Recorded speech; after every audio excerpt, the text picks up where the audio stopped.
Halo guys, jumpa lagi dengan saya Faisal Virus. Kali ini saya akan mereview penggantian Seher R15 di motor Yamaha Aerox saya yang bulan Oktober kemarin udah masuk usia 1 tahun. Tadinya saya mau bikin video di Oktober, cuman karena kesibukan pekerjaan saya, jadi baru kali ini saya sempat bikin video reviewnya ya untuk pemakaian 1 tahun. Lalu apa yang akan saya review kali ini? Kalau buat tenaga udah nggak usah dibahas lagi ya. Jelas ada penambahan tenaga setelah menggantikan Seher R15 versi 3 di motor Yamaha Aerox saya. Dan ini adalah Seher yang lama ya, bawaan di motor Yamaha Aerox saya. Yang akan saya bahas ini adalah masalah penyusutan oli. Setelah saya melakukan penggantian Seher, tentunya dengan ring Seher, jumlah penyusutan oli di motor Yamaha Aerox saya itu sangat sedikit sekali ya, berbeda dengan sebelumnya pada saat masih pakai Seher ini. Kurang lebih selama 2 tahunan ya, oli di motor Yamaha Aerox saya vampir banget. Bahkan sempat saya isi 1 liter, itu kesisa tinggal 400 mili, bahkan pernah juga di 300 mili. Penyusutannya udah parah banget, padahal kilometernya nggak nyampe 3000 km. Saya rutin melakukan top up ya kalau udah ganti oli. Oli mesin saya masukin 900 mili, terus di angka 800 kilo atau 1000 kilo saya tambahin lagi si olinya. Dan ketika di drain, sisa oli cuma sekitar 400 milian ya. Jadi untuk penyusutannya sekitar 600 mili. Sedangkan si olinya pun nggak naik ke filter. Otomatis itu emang di bagian mesin bermasalah. Nah, yang bermasalahnya itu di bagian apa? Yang bermasalahnya itu kenapa si oli cepat surut ada di bagian ring Seher yang udah lemah nih guys. Kebanyakan motor Yamaha jadi vampir oli, apalagi udah pemakaian lama ya, itu karena ring Sehernya yang udah lemah, jadi olinya itu nembus ke bagian headnya. Makanya Yamaha dikenal dengan vampir olinya. Hal utamanya itu gara-gara ring Seher yang lemah ya. Dan ini berlaku untuk semua motor Yamaha ya, dikenal vampir oli, apalagi yang maticnya ya. Kalau nggak kontrol oli, ya udah bisa sampai kekeringan. Akhirnya kan biayanya lebih mahal lagi. Untuk masalah perhitungannya juga, saya rasa kalau kalian udah mengalami hal seperti itu, minimal kalian ganti ring Sehernya. Karena kalau ganti ring Seher itu nggak terlalu mahal ya, dengan catatan kondisi Sehernya masih bagus. Ini kayak Seher bawaan saya ini masih termasuk bagus ya, cuman ring Sehernya aja yang udah lemah nih. Bisa aja pada saat itu saya hanya ganti ring Seher ya untuk mengatasi masalah vampir oli, tapi ya nanggung. Udah sekalian bongkar, mending sekalian ganti Sehernya aja sekalian. Balik lagi ke masalah biaya yang dihabiskan pada saat saya mengganti Seher R15.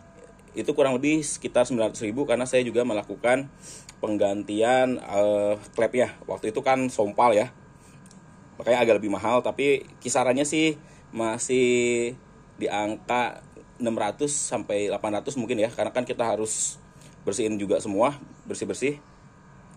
Saya agak lupa lagi untuk biayanya pas terakhir kemarin melakukan penggantian. Tapi kalau dihitung-hitung itu jauh lebih murah.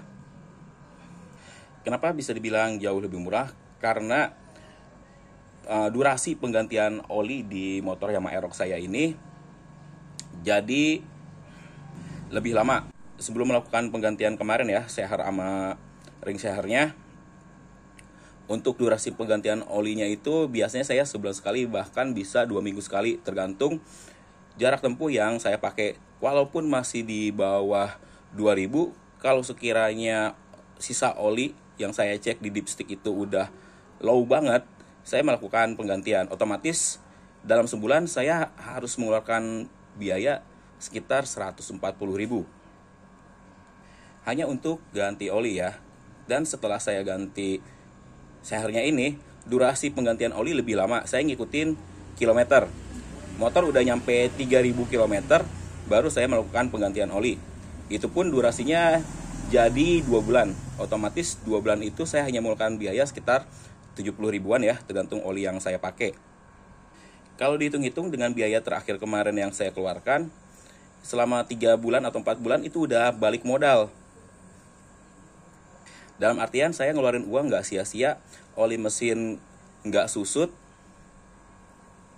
Jadi saya bisa menghemat dalam pembelian oli ya. Bahkan kemarin kan saya pernah nyoba juga pada saat masih pakai oli Mavic RX itu sampai 3000 km, penyusutannya juga sedikit.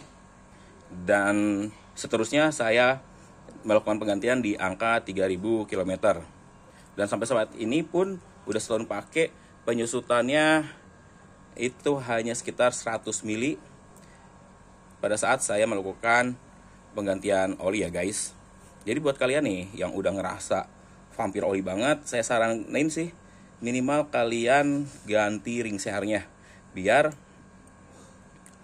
motor kalian itu nggak vampir oli lagi. Apalagi untuk kalian yang pemakaian motornya itu seharinya itu bisa lebih dari 100 km ya, apalagi buat yang ngojol. Saya sarankan kalau udah mengalami hal seperti itu, lebih baik kalian melakukan penggantian ring seher. Karena kalau hanya ganti ring seher aja, itu jauh lebih murah daripada kemarin saya melakukan 1 set penggantian seher R15-nya ya. Terus, untuk bahan bakar apa yang paling cocok setelah kalian ganti seher R15, ada beberapa pilihan ya guys. Buat saya sendiri, yang paling cocok di motor Hemat Aerox saya pakai sel V-Power. Dari segi tenaga dapat dan keiritan pun dapat. Itu udah paling enak banget. Kalau saya pakai sel Super, ya itu biasa aja ya buat dapat tenaga, iritnya juga masih dapat. Atau pakai Pertamax, tenaga sih agak kurang ya, apalagi pakai Pertalite. Kemarin sempat saya cobain juga pakai Pertalite, tenaganya itu nggak enak banget. Terus pernah juga saya uji coba pakai Pertamax Turbo, buat tenaga oke, cuman malah jadi boros ya. Makanya kebanyakan saya lebih pakai produk dari Shell. Oh iya, saya juga pernah pakai Shell Nitro. Nah, kalau pakai Shell Nitro itu tenaganya bener-bener keluar banget guys. Itu paling enak walaupun emang kerasa lebih boros. Kalau kalian mau coba sensasi yang paling enak, ya silahkan pakai Shell Nitro. Harganya emang cukup lumayan mahal. Tenaga dapat walaupun boros, tapi itu yang paling top. Standar-standarnya kalau mau pakai cukup di Shell V-Power. Itu udah bahan bakar yang paling cocok di motor Hemat Aerox saya setelah ganti seher R15. Tapi buat sekarang saya tetap pakai Shell Super ya, karena yang V-Power agak lumayan mahal hitung-hitungannya. Jadi ya udahlah, kita pakai yang standar-standar aja. Tapi saya juga belum mengecek ya kondisi sehernya seperti apa. Nantilah pada saat saya nanti melakukan penggantian rocker arm, kita akan cek kondisi seher setelah 1 tahun pemakaian. Kayaknya bakal lebih deh pada saat nanti bongkar atau ganti rocker armnya, lebih dari 1 tahun ya guys. Pokoknya nanti kita lihat aja pada saat nanti saya melakukan penggantian rocker arm. Nanti kita lihat kondisi seher R15 nya pada saat nanti melakukan pembongkaran ya guys. Oke guys, segitu dulu video kali ini. Kurang dan lebihnya saya mohon maaf. Terima kasih telah menyaksikan video dari saya, dan sampai jumpa lagi di video saya selanjutnya.